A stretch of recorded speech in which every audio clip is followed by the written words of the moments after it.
Good day. My name is Jeremiah Budnovich, and I will be explaining to you the top 10 most important concepts that every educator must know when it comes to the foundation of education. To begin, the most important thing that you as an educator must understand about the institution of learning.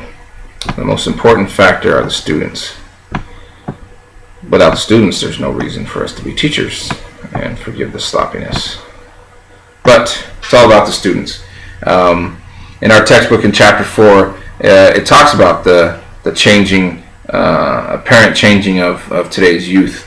There are two prevailing views that our textbook describes.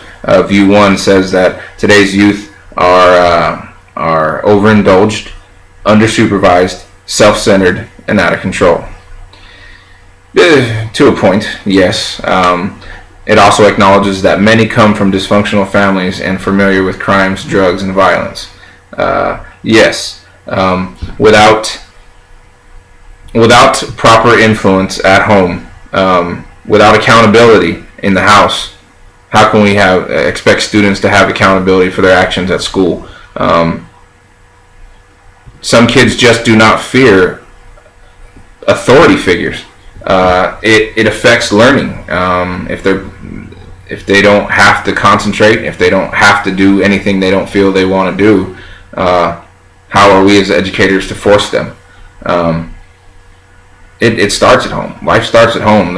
Education starts as an infant. You start learning right away, and this takes place at home. So it's difficult to overcome that aspect. For these students, or to be educators for these students that come from such troubled times. And the view 2 is that these youth are facing challenges that were simply not present in past generations. I came from a divorced household in the 80s, but divorce and broken families, single parent families are definitely on the rise, and I can see how some youth would act without an authority figure at home to hold them accountable. So it's difficult to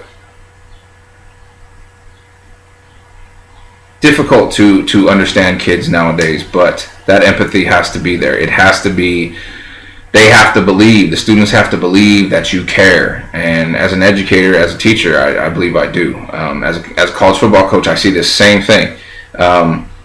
I coach at Mount San Jacinto College. For the past 4 seasons, I've had to recruit brand new high school seniors, freshly graduated young men that the only thing that separates them from high school is a matter of weeks. So it's not like we're getting a full-grown 18-year-old man. There's still much development to go through, and this is sort of like I want to say a 2-year extension of high school, possibly. Most of them are staying at home. Things didn't work out for whatever reason. The student athlete has to come to a junior college. But as a recruiter, as someone trying to get obviously the best talented kids there, we have to relate to kids on a personal level right away. Within 1 or 2 conversations, that kid has to believe that you understand his mind, that you have his best interests at heart, and that you're going to take care of him. And that's what they are looking for, is a bit of structure, discipline with some help. And that's what good education consists of. Cannot teach without discipline.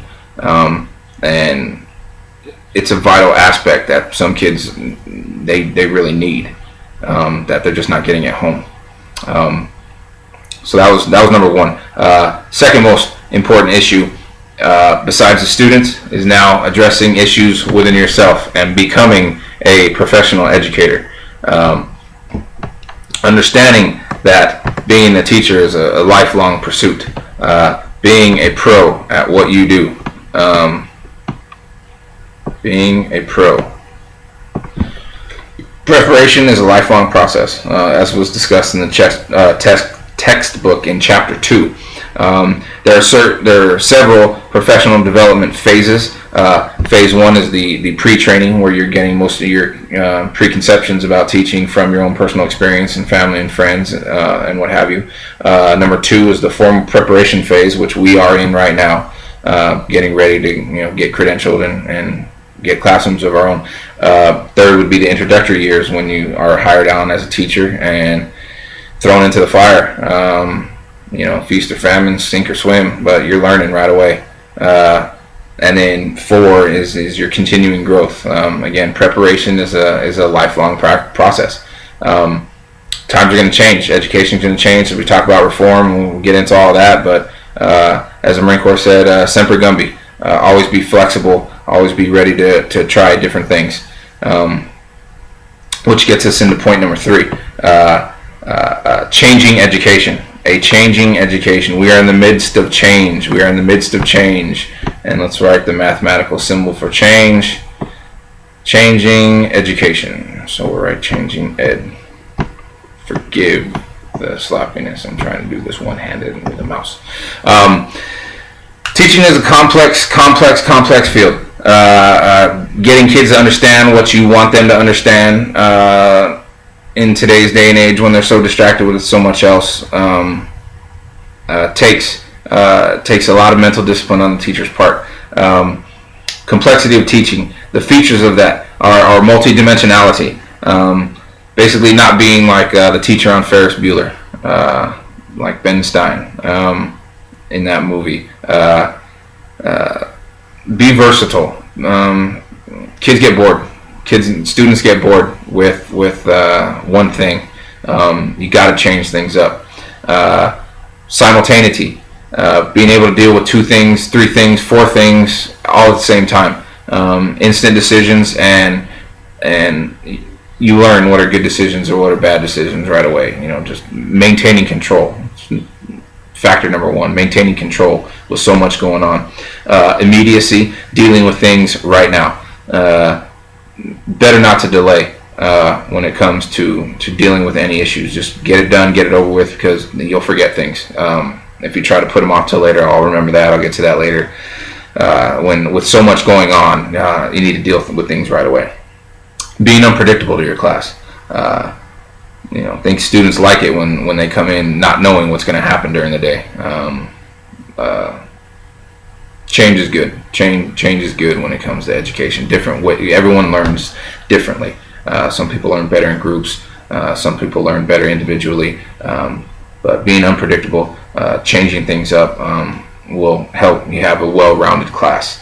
Publicness as a teacher, being in the public eye, I don't think has ever been more important. We're seeing far too much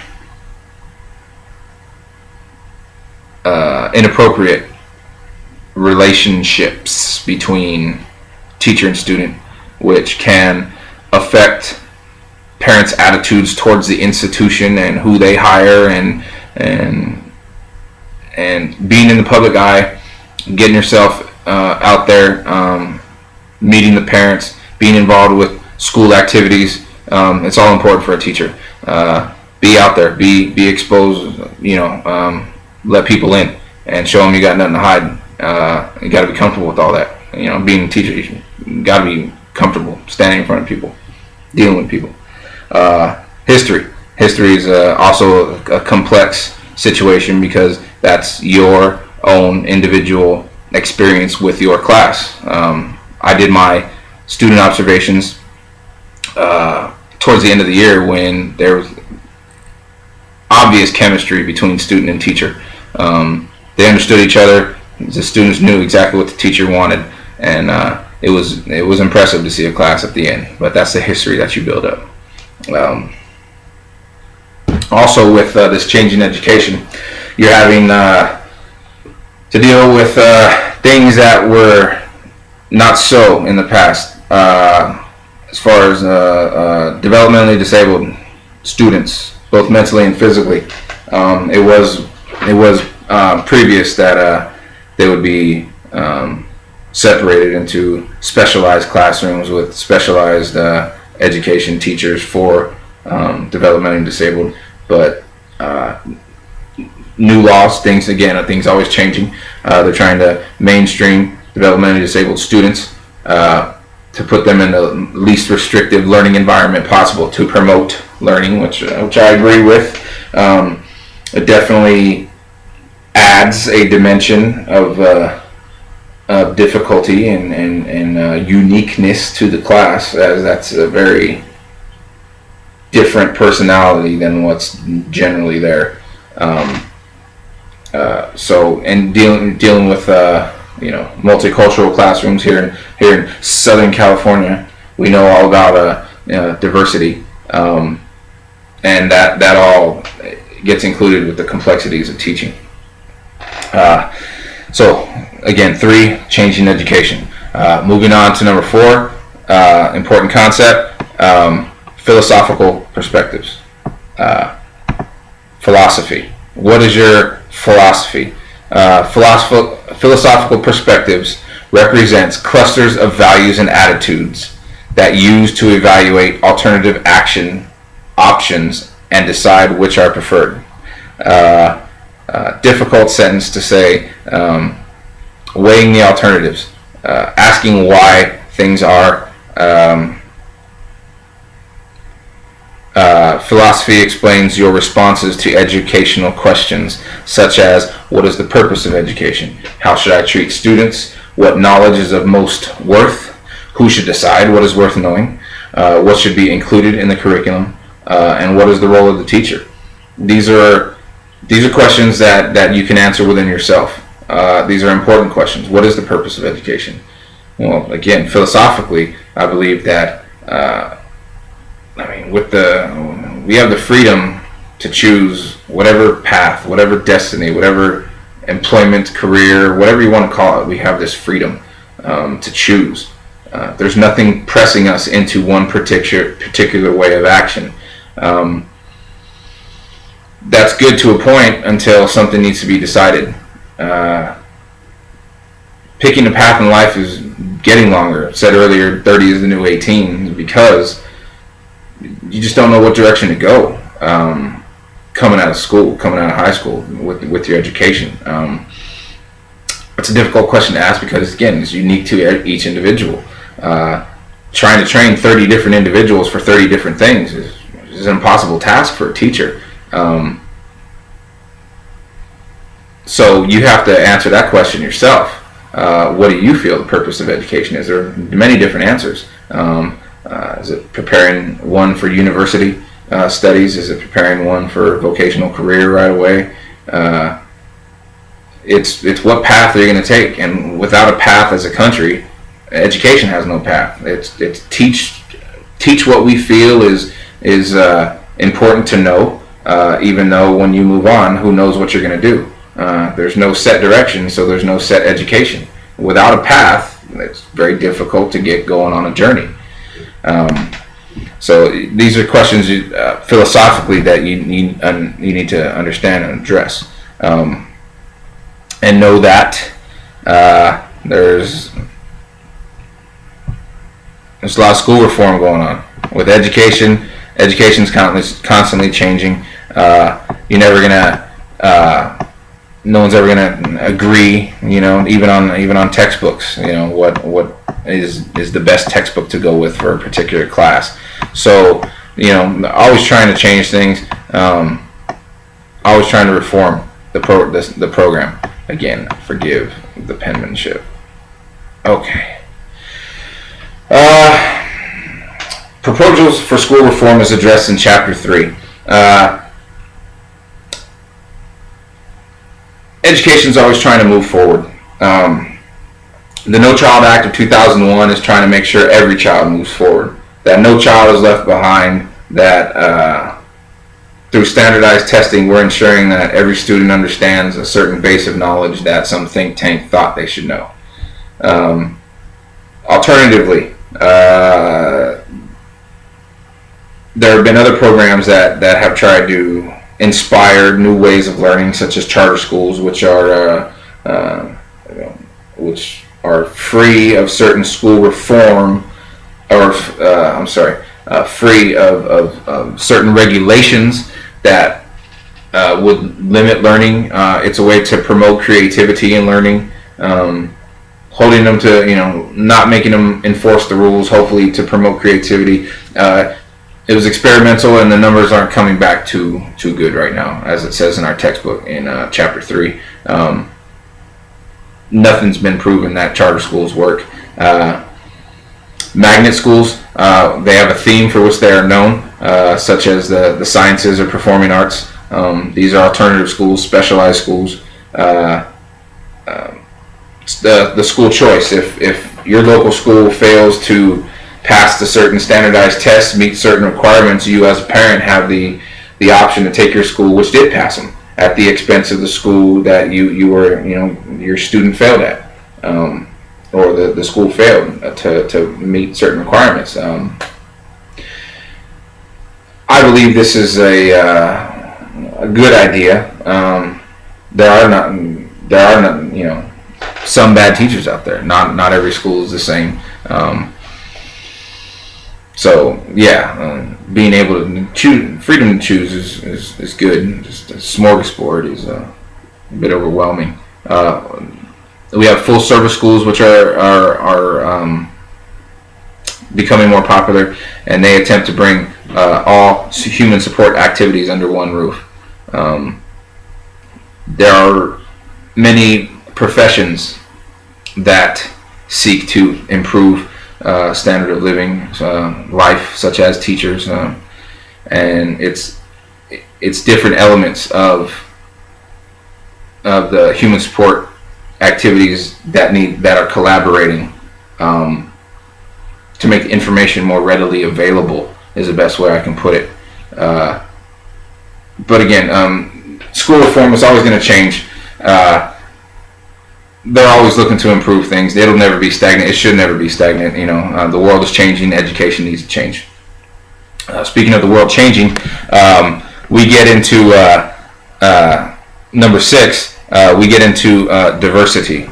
Again, as I mentioned, here in Southern California, we know all too well about diversity, which I very much appreciate. Variety is the spice of life. Diversity. It'd be embarrassing if I misspelled it right now. Again, forgive the diversity. How's that? Again, we here in Southern California have a very diverse population. We are a majority, meaning the majority of the population in California is of Latino or Hispanic descent. I have a mixed race family. My wife is Latino, and so my daughter is. The melting pot. America has become the melting pot, which can make things a bit difficult sometimes, especially with the rise in learners whose English is a second language. English is a very difficult language.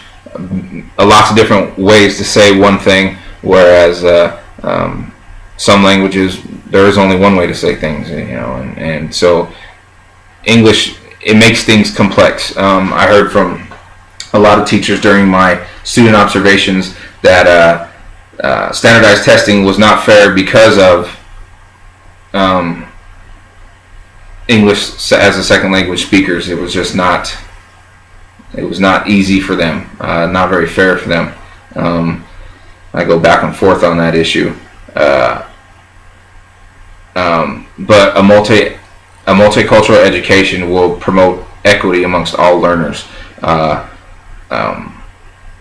Again, diversity means coming from more than our great country behind us. It means coming from all over the world, and respecting, understanding that will the more cultures you are accompanied with, the easier acceptance is. And again, you got good on the left and the right coast, but along the middle, there's not too much, as some other places. So multicultural education is not going to be a problem for me. we get into number 7, the role of schools.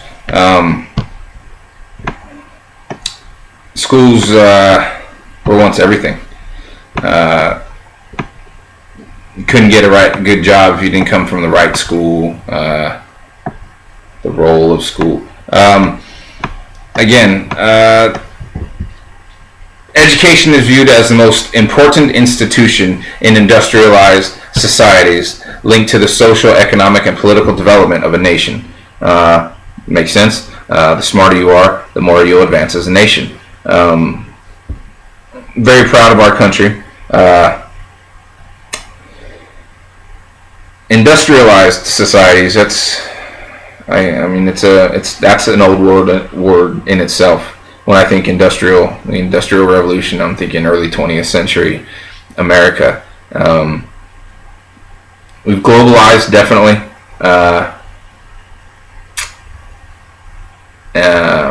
But education remains an important factor of the American dream. To be independent, to be your own boss, whatever, to have the house with the white picket fence, whatever the American dream is, education is vital for that. And the role of schools is constantly being evaluated. The discipline aspect of teaching and the institution has definitely been removed versus times past where a teacher is free to whack a kid with the yardstick. You can't, even if the student is not getting the discipline at home, it's not the role of the school to discipline the student right now, which does make things difficult. I'm not saying kids need to get beat, but you can't teach without discipline. And if students know that there is no repercussion for actions, then they will act however they wish. But we need to raise a smarter generation of kids, and I believe our institutions are doing that. They're doing that with an aid of technology, as I'm doing right now. The tech advancement. As I said earlier, instant access to information. No longer is a question take days or minutes to answer. One could Google anything. Interactive technology, the instant ability to update a book, all this is important. We continue to advance as a civilization, and we need to take advantage of it. In this visually stimulating day, we're expecting kids to stay in the same institutions of school for their 8 hours or whatever have you, and focus on these out-of-date books and paper. My 1.5-year-old nephew can operate an iPod and play a video game. If we can use technology to our advantage, I believe we're going to raise a smarter generation of kids. They have these capabilities, and kids are advancing a great deal due to technology such as computers and handheld devices. With that just instant access to information, it's when they get unfocused on the task at hand, and they do other things with these computer devices, which throw a wrench into things. But technology needs to be used. It is unfortunate that not every student has a computer at home, and not every school has a computer for every student. But recently, in Riverside County, for example, there's been a vote to go exclusively to the iPad within a couple years, replacing whatever so many thousands of textbooks, which I think is a brilliant idea. Issue it to the students, just like have them be financially responsible. Again, are they gonna, who knows when things get broke, how much money is going to be lost. But definitely, I think technology needs to be incorporated completely into the classroom. It's only going to help things out. It's going to save so much papers. It's going to save so much time. The Khan Academy is great when it comes to interactive teaching and technology. That was number 8. Number 9, student assessment. We know we have the standardized tests now. Big issue with the standardized testing was what if all information was presented in the course of the curriculum over the year. Common Core is supposed to address this issue. Common Core starting in kindergarten, of the 2013-14 school year. Countrywide, nationwide, every kindergarten will be learning the same things at the same times in the year, which I think is good, as long as it guarantees that all information on the standardized test will be covered within the curriculum. Again, starting kindergarten next year and then increasing grade levels by year after year. I think this is a great idea if we're gonna stick with the No Child Left Behind Act and these standardized tests. Then standardized curriculum needs to accompany it, and that's what we're finally getting into. But again, as a college football coach, it is all about performance. You can't practice all year and then not go out and see what you're made of on a Saturday. We have to have tests for all this education money being spent. We have to challenge our kids. The problem is not the intelligence level. The problem is the focus of what to do with it. Children don't see any practical application of school. And in today's society, it's hard to promote it. It's hard to promote when that school is the difference maker, because it's not. There are many college graduates out of work right now. It's an interesting time. It's an interesting time for education. And again, student assessments, that's covered in Chapter 7. Testing, standardized testing, and to which we'll end on is number 10 is teaching. What and how do we teach? With Common Core, with standardized testing, we are being told what to teach and when to teach it. It doesn't leave a lot of excess room for personal ideologies.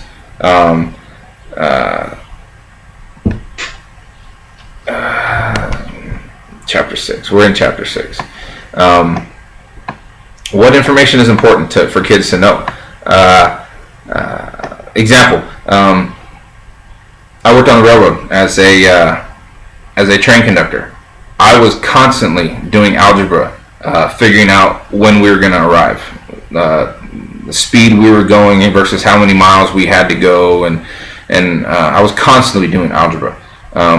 One of the very few professions I think that need such math.